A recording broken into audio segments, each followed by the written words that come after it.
আসসালামু আলাইকুম। আশা করি সবাই ভালো আছেন। আমাদের আজকের এই টিউটোরিয়ালটি অত্যন্ত গুরুত্বপূর্ণ। আজকের বিষয় হচ্ছে ফাইবারে স্কিল টেস্ট দিতে হবে কি? বর্তমানে বিশেষ করে বাংলাদেশে সবথেকে বেশি নতুনদের প্রোফাইল যায় শুধুমাত্র ইংলিশ স্কিল টেস্টের জন্য। অথবা ফাইবারে স্কিল টেস্ট কিভাবে দিব, কেন দিতে হয়, আমরা যদি না দিই কী কী প্রবলেম হতে পারে। তো গুরুত্বপূর্ণ বিষয়, ফাইবারে স্কিল টেস্ট আসলে বিষয়টা কী? ফাইবারে যখন আমরা কোনো গিগ পাবলিশ করতে যাই, অনেক সময় দেখা যায় আমরা বিশেষ করে নতুন যারা আছি আমরা, তাদের গিগগুলো পাবলিশ করার শেষের দিকে এসে প্রথম, দ্বিতীয়, তৃতীয় অথবা চতুর্থ গিগ যে কোনো সময় হতে পারে এটা, আপনি নিজেও বলতে পারবেন না ফাইবার স্কিল টেস্টটা কখন দিতে হবে। মূলত আমরা যখন গিগগুলো পাবলিশ করি, আমাদের গিগগুলো পাবলিশ করার একদম শেষ মুহূর্তে যখন আমরা পাবলিশ করতে যাব, তখন আমাদেরকে একটি W9 ফর্ম দেয় এবং তারপরে একটি অপশন দেয়, যদি আপনার টেস্ট প্রয়োজন হয়, টেক এ টেস্ট, অর্থাৎ টেক টেস্ট নামে একটি বাটন থাকে। এই বাটনে ক্লিক করার পর আমাদের মূলত টেস্টটা দিতে হয়।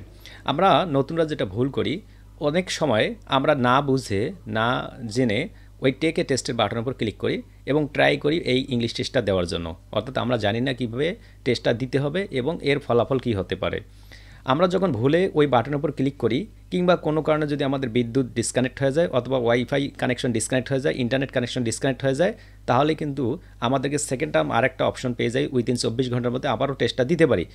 এটা গেলো অন্য একটা বিষয়, আমরা দেখাবো কীভাবে দিবেন, কীভাবে দিলে আপনি পাস করতে পারবেন। তবে নতুনরা ভুলেও এই টেকে টেস্ট বাটনে আগে ক্লিক করবেন না যদি আপনি টেস্টটা দিতে না পারেন। এখানে 40টা কোয়েশ্চেন আপনাকে অ্যান্সার করতে হবে এবং পারফেক্টলি দিতে হবে। মিনিমাম 7 থেকে 8 স্কোর থাকতে হবে, তাহলে আপনার গিগটা ভালো একটা পজিশনে যাবে। তো যেটা ছিলাম, টেকে টেস্ট স্কিল, অর্থাৎ স্কিল টেস্ট যে বিষয়টা ছিল, এটা কি আসলে দিতে হবে কি না? অনেকেই কোয়েশ্চেন করে থাকেন যে ভাই, এটা আমি যদি না দিয়ে অন্য কোনো পন্থা ব্যবহার করে থাকি তাহলে কি আমার কোনো প্রবলেম হবে? লিখে রাখুন, 100% আপনি যদি স্কিল টেস্টটা না দিয়ে অন্য কোনো পন্থা ব্যবহার করে থাকেন, 100% আপনার প্রোফাইলটা ইন ফিউচারে ডিক্লাইন্ড, ডিনাইড অথবা চলে যাবে। কারণ কি, ফাইবার অত্যন্ত বেশি চতুর, আমাদের থেকে অনেক বেশি চতুর।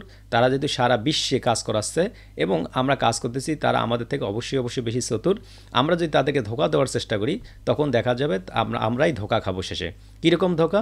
অনেকগুলো ভিডিওতে দেখবেন, ইউটিউবের ভিডিওতে আপনার যখন একটা গিগ পাবলিশ করতে গিয়ে কোনো একটি টেস্ট চাচ্ছে, ফাইবার ইংলিশ স্কিল টেস্ট অথবা অন্য কোনো টেস্ট, তখন আমরা কি করি, আমরা বিভিন্ন ভিডিওগুলো দেখে আমাদের গিগের যে ক্যাটাগরিগুলো আছে, এই ক্যাটাগরিগুলো চেঞ্জ করে দিয়ে আমরা গিগটা পাবলিশ করে দিই। দেন গিগটা যখন অ্যাক্টিভ হয়ে যায়, দেন আমরা আবারও ক্যাটাগরিগুলো চেঞ্জ করি।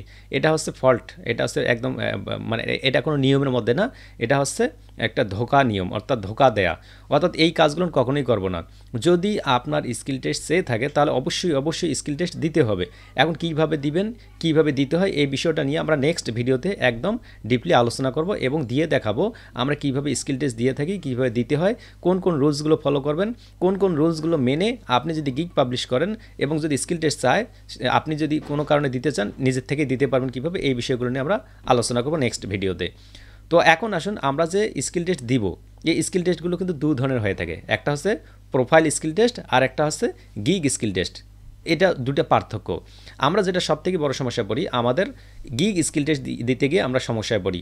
আমরা যদি কোনো কারণে একবার একটা স্কিল টেস্ট ফেল করে থাকি, অর্থাৎ আমরা 40টা কোয়েশ্চেনের মধ্যে ভালো অ্যান্সার করতে না পারি, উইথিন 6 অথবা 5-এর নিচে চলে আসে, আমাদের যদি ফেল হয়ে যায়, তাহলে আমাদের কি করতে হয়, আমাদের নেক্সট টাইমে উইথিন 24 ঘন্টার মধ্যে আরও একবার এক্সাম দেওয়ার সুযোগ থাকে।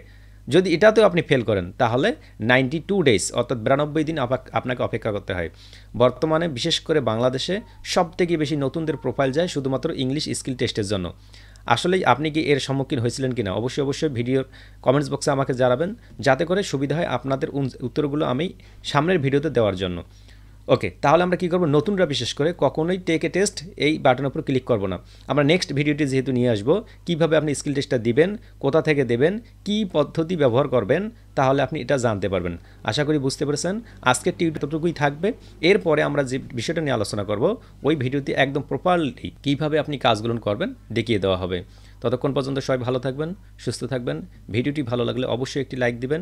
আপনার কোনো জানার থাকলে স্কিল টেস্ট সম্পর্কে অবশ্যই কমেন্টসে জানাবেন, কেননা নেক্সট ভিডিওটি এই সম্পর্কেই আসতেছে। আল্লাহ হাফেজ। আসসালামু আলাইকুম ওয়া রাহমাতুল্লাহি ওয়া বারাকাতুহু।